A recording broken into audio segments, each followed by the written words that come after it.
What is up, everyone? Welcome back to our YouTube channel. Another day, another car vlogs, another car talks, another adlaw nga paghisgot-hisgot sa sakinan mga igsoon higala.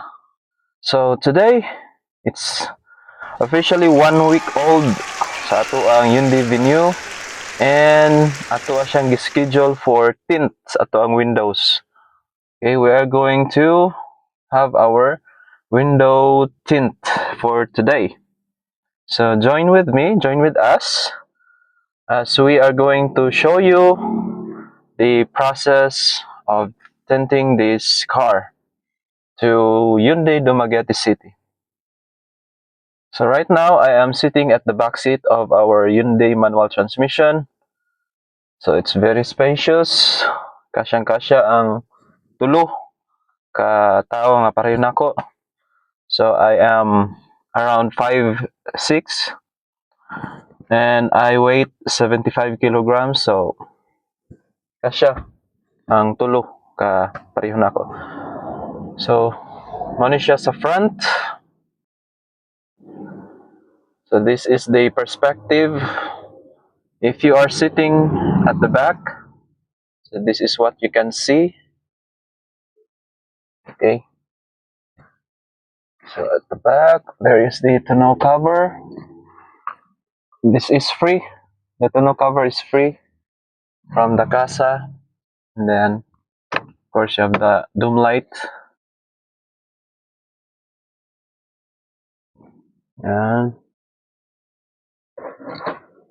so our shift gear.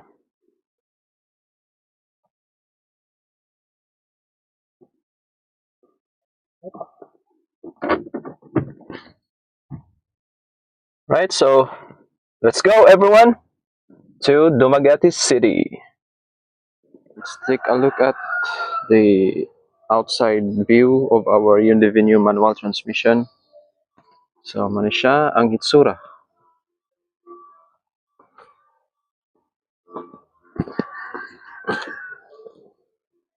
Yan, kita kayo.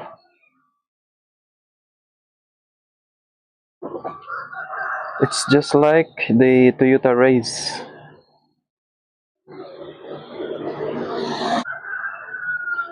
But I think this is bigger, a little bit bigger or wider than the Toyota Race. In the back of Hyundai Venue is like a Mini Cooper. It's beautiful. Nice. So guys, we are going to Dumaguete City, but this road is Mabinay to Bai City pa. So as you can see, paliko-liko ni nga road, and then gamay, no, duha lang ka lane ang ani nga highway. So daghan pa gid kaayong mga dikarga. There are so many trucks hauling sugar canes and other things. But these days, these months, as long as open pa ang central, ang mga milling sa mga sugar cane, as long as they are open, the Mabinay to Bai City Road will always be busy, full of trucks hauling sugar canes like that. Yes, that's that one. And most of the time, they are the ones that cause traffics because they are very slow moving, and then magsunod-sunod po na sila. So, but that's it. It is what it is. So Negros Oriental and also Negros Occidental is land of sugar canes. So masanay na tayo dyan.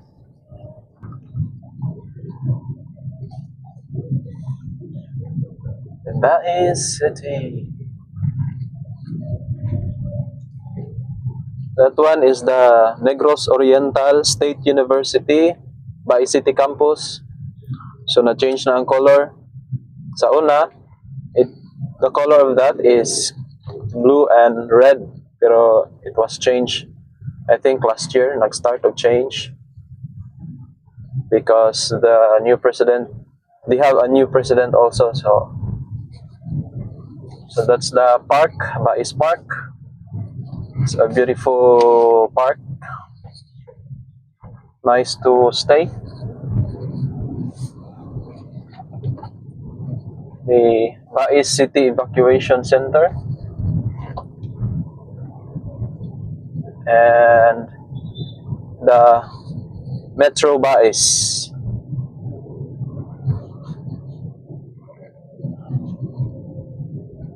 Fronting the Metro Bais is the Jollibee. So you can have a drive-through, and then the Metro Mall. And they have the Sans Rival and the Mang Inasal. So that's Bais, guys. Bais City. So look at it, guys. A train hauling sugar canes.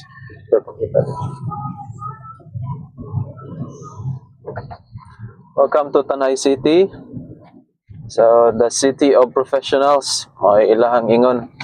Tanay City is the city of professionals because the city has some colleges like the Villa Flores College and sa Patauban, the Diaz College. So they have also their own Jollibee,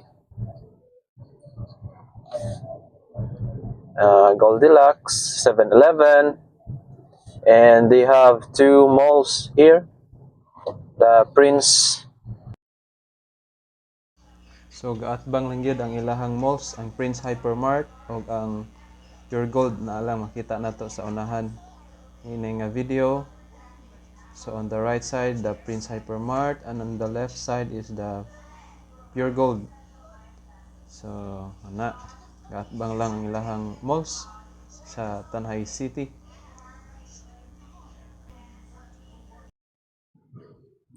So guys, we are here now sa Amlan, Municipality of Amlan. Then mo ari sa taskilid kay we're going to eat our breakfast here in the Carinderia. This Carinderia is famous sa mga travelers. So mga hapit kini mga travelers dire. That one kanang ang Carinderia, guys.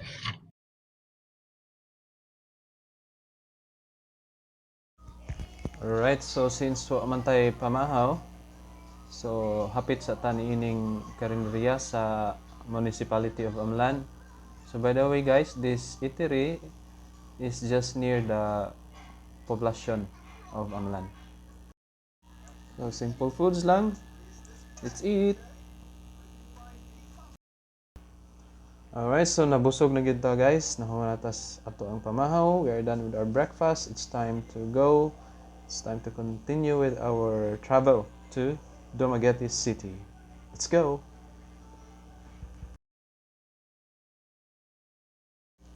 So at this moment, guys, mga igsoon higala, we are here at the municipality of San Jose. So shout out to Sir John Ray Alvarez, our former co-teacher in Mabinay, but now he is transferred to his hometown, the municipality of San Jose. So this is the beautiful and long boulevard of San Jose. So you can see there the island of Cebu. Okay, so it's very good, very nice view in this area of San Jose. This time we have arrived at Sibulan, municipality of Sibulan.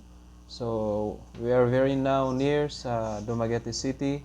So next to this town is the Dumaguete City na. Alright, so let's go. So in this town, by the way guys, naadiri ang mga car dealerships such as Toyota, the Mitsubishi, the MG. So sa una na po diri ang Hyundai, but then I think just last year they transferred to the new location just near Robinsons, Dumaguete.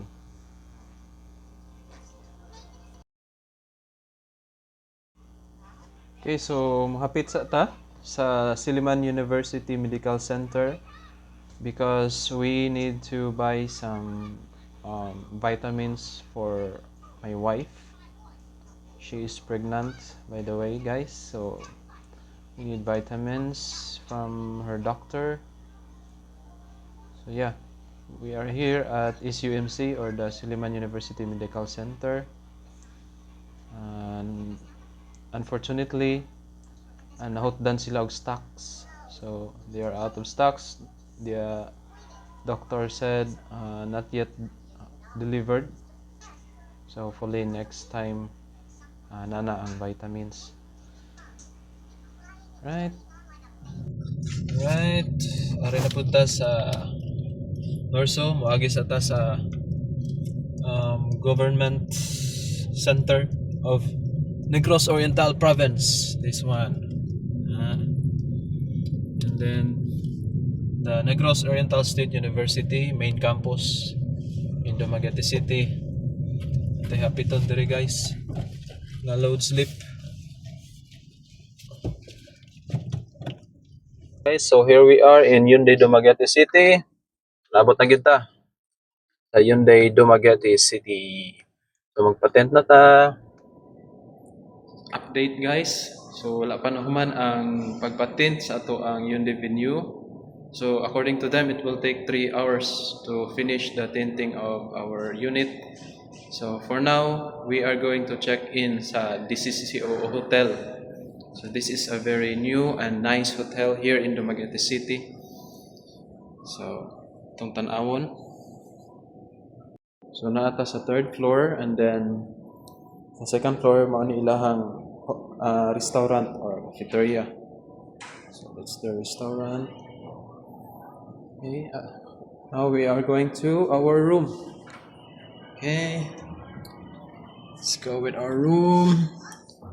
Itong itour. Hello there, my beautiful wife. So the CR. Oh, nice. With shower, hot shower, shampoo and sabon, and toothbrush. Switch off. Nice room with TV, smart TV, free coffee and water. There's view, mini bar, and what else? Whole body mirror,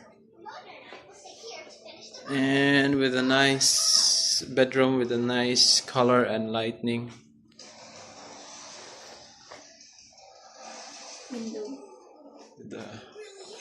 Let's take a look at the windows.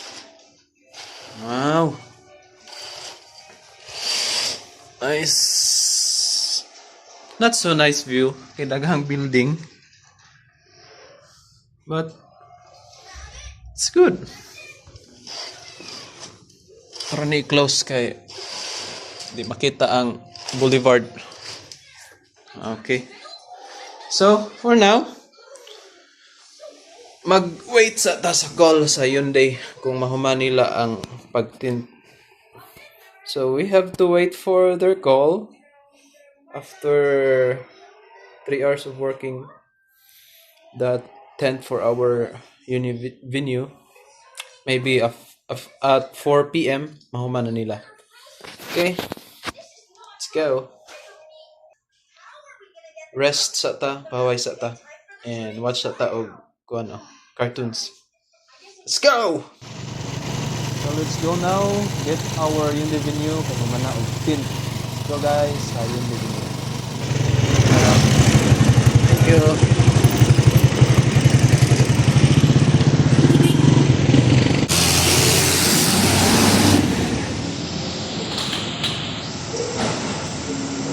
Okay, na-tint na.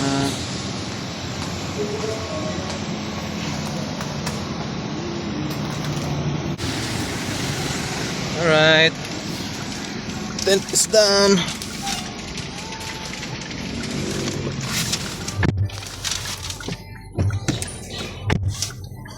Ceramic ang front, sa kilid-kilid, normal tent lang. Only the front is the ceramic. Goods, thank you so much, Hyundai Dumaguete. Until next time, let's go.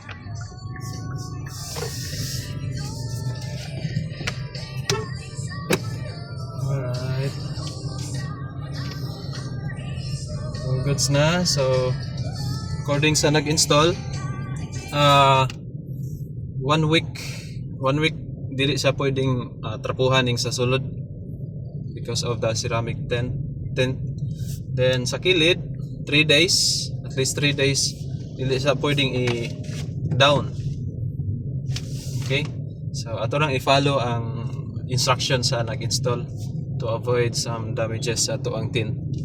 Right, thank you so much for watching the video for this vlog, for this episode. So that's our tint for our Hyundai Venue manual transmission, medium. So I hope to see you, we hope to see you next vlogs. Bye bye. We'll enjoy Dumaguete first. Bye.